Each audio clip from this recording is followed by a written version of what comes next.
Hello, this is Steve, sailing Allison. We're now well into December, coming up to Christmas. Definitely feels like winter. The waves are rolling by. We've got strong northerly, or we have had for the last few days, and probably 2 to 3 meter swell outside the harbour. Inside it's a lot calmer, but there's still a little bit of rocking and rolling going on. What I'm going to be doing over the next few days is wiring up a new switch panel and building a box to put everything in and make it nice and neat and tidy. This is the old switch panel. So we've got a set of switches here, we've got a set of fuses there, that's negative bus bar, positive on the other side.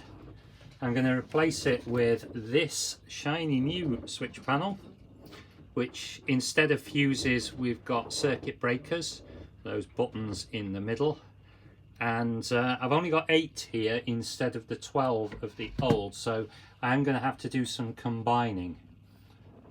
The other thing that I want to do is build a box around here, so there's going to be a piece of plywood like that, piece of plywood here, and as well as the switch panel I'm going to have this, which is a couple of USB ports and a cigarette lighter thing with a switch, and also my battery monitor display.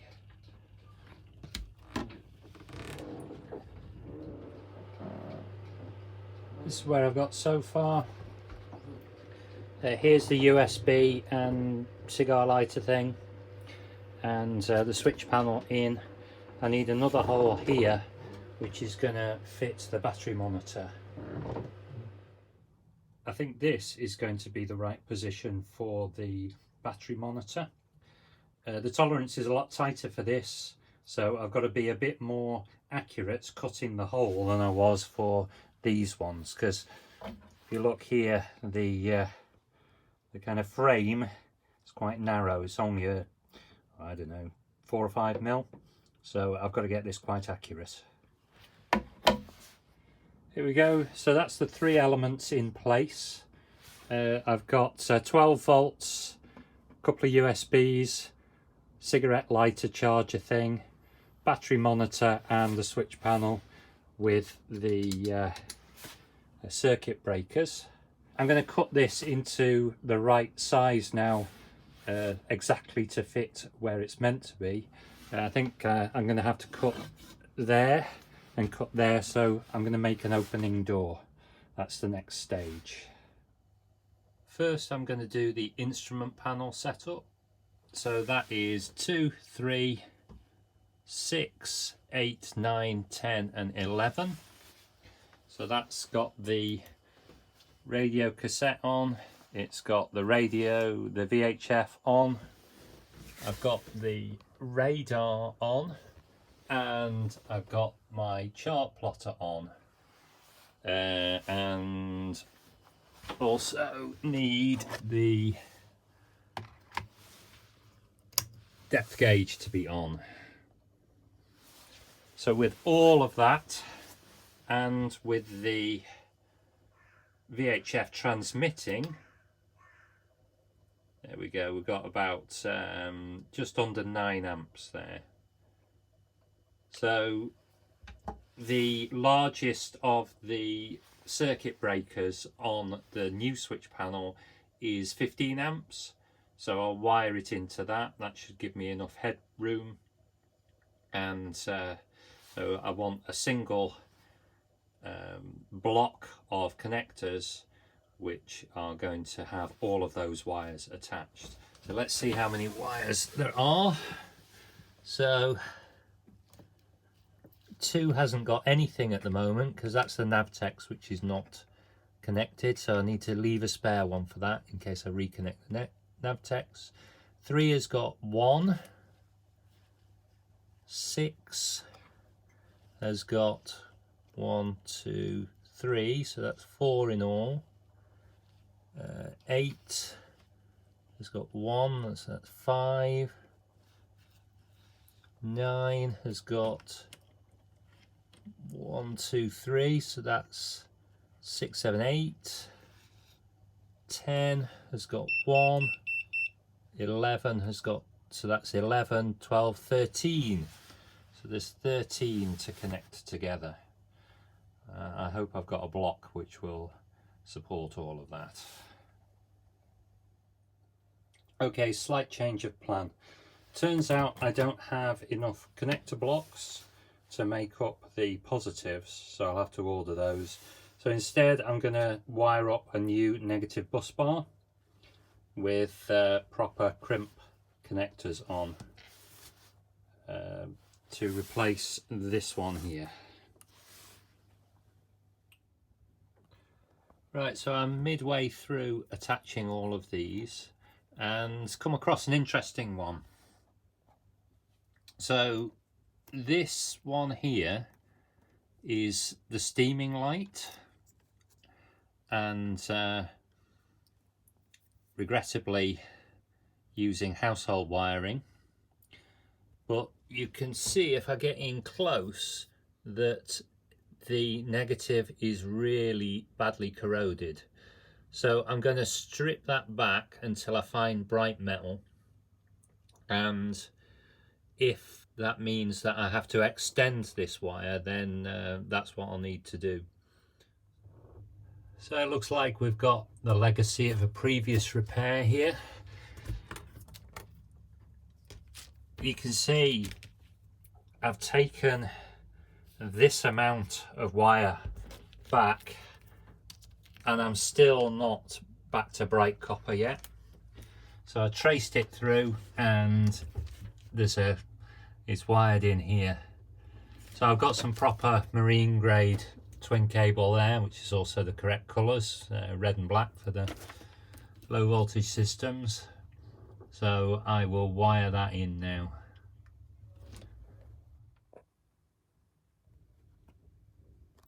But when I got the connectors off, you can see this is corroded right the way through. So it's a good job I found it, because definitely would have stopped the steaming light working. So I've put 2 of these heat shrink connectors on with the low melt point solder, which you've probably seen me use before, and then just pull this heat shrink cover over it.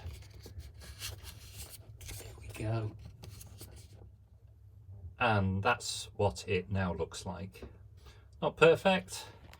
These bits probably could have been covered, but not bad. Here it is all wired up. I thought that I'd got a bus bar that was easily big enough, but you can see I've only got actually a couple of spaces free. So lucky I got the biggest one that I could find. It's also got this cover I'll put over it. Goes like that. Looks very, very neat. I suppose it does give a little bit of protection, so I'm going to add that as well. I've cut the piece of wood that's going to form the front of the switch box into 3. So the idea is that that's going to be the top.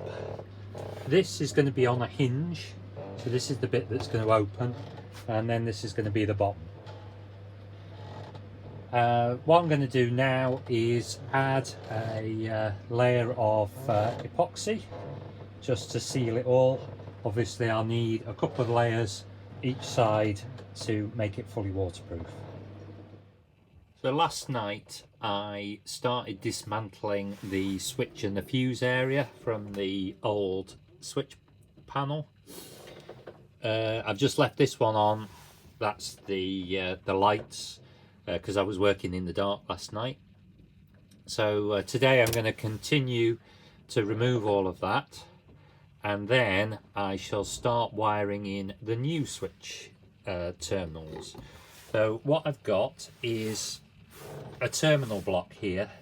So the idea is that I'm going to attach all of these positive wires to one end of here, and then where I've got multiple wires, for example the instruments, so I've got 4 or 5 things that are all on the same switch, then I will use these jumpers to connect them together. This seems to be the best way of doing it. should provide a really secure thing, should look really good, and it'd be very easy to tell whether things are in place or not. And the guy off Pacific Yacht Systems, who does a lot of stuff on boat electronics, one of the things that he says is if it all looks neat and you can tell where everything's meant to be, then it's a lot easier to diagnose problems. So I'm going to try and make it as neat as possible. Of course, without a full rewire, there isn't an awful lot I can do about this lot here, but if I can make some progress and get the actual terminal block and the switch panel looking really, really neat, then, you know, I've kind of left it better than I found it. Morning. It's a beautiful sunny winter's day down here at Scarborough Harbour.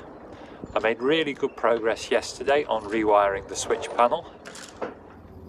As you can see, it's a lot neater now. Hopefully this is going to make Jeff Cote proud of me.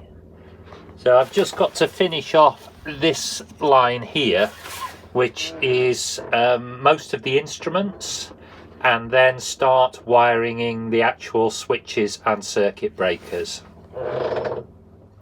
Here we go. The connection blocks all wired up.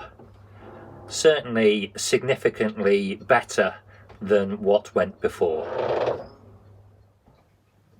I've done a whole load of wiring the other night, wiring in all of these positives and one lone positive to this, which is all of the instruments, and connecting it through to the back of the switch panel, making it as neat as I can. I was told somewhere, I can't remember where, that you're supposed to, where it goes kind of on a hinged bit, to make it a loop like that.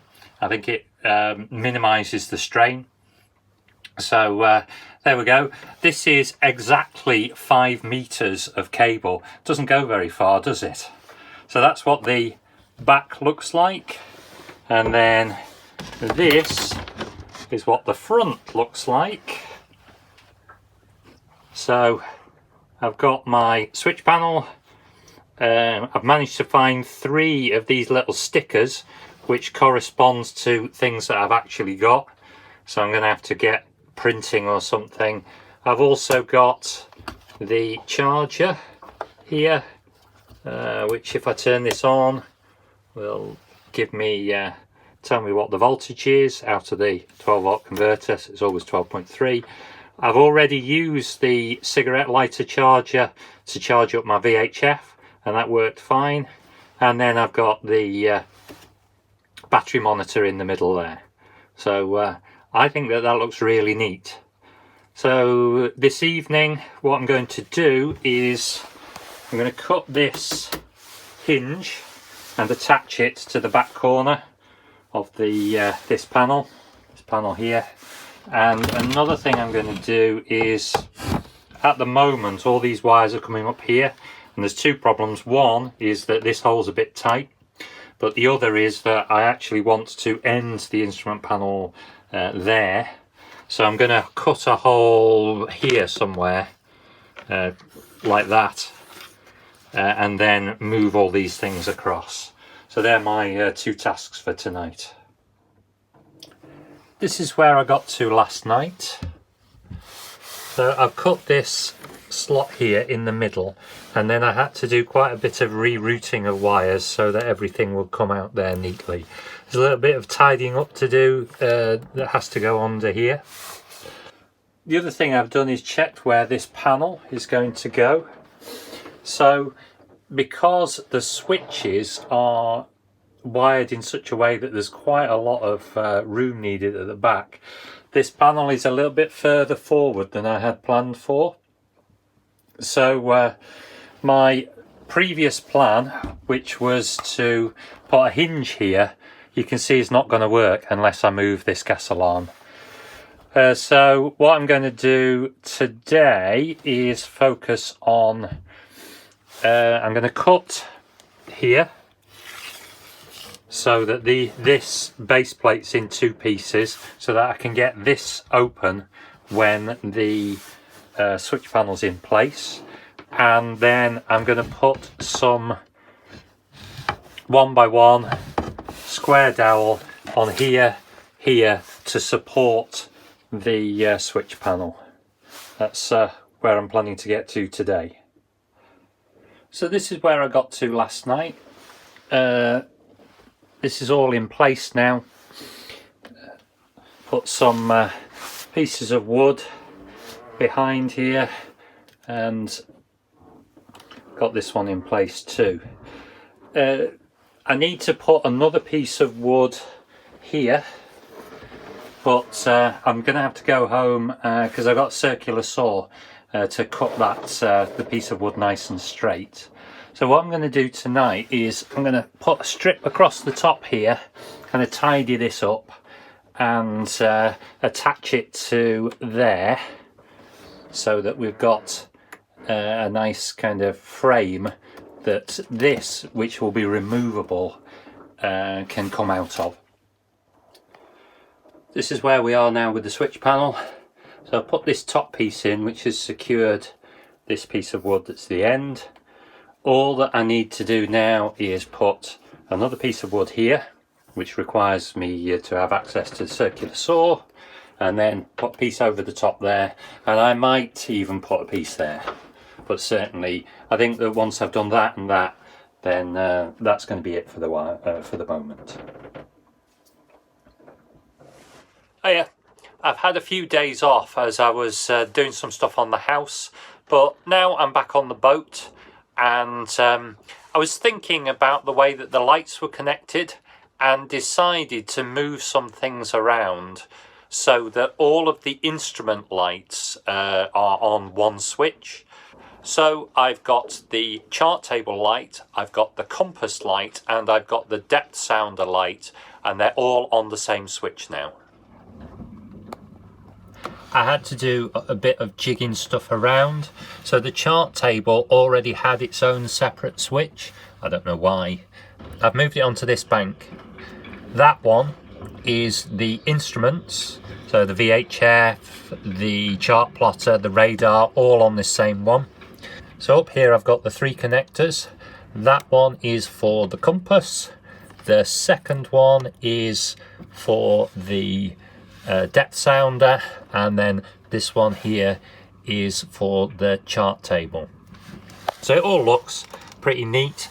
I've made sure that I've labelled things up so that I don't forget them. So on the back of this panel I'm labelling everything up so that I can remember what it's all connected to. Makes it all a bit quicker. So I've cut this piece here, put it in place, and added this top piece. This one's just balanced here at the moment on top of the wires, but still looks pretty neat. So there just needs to be a little bit of finishing off. So this bit needs attaching to the sidewall. I've still got to figure out some way of attaching this in place. At the moment it's held in by friction, but yeah, I'm pretty pleased with how this has turned out, to be honest.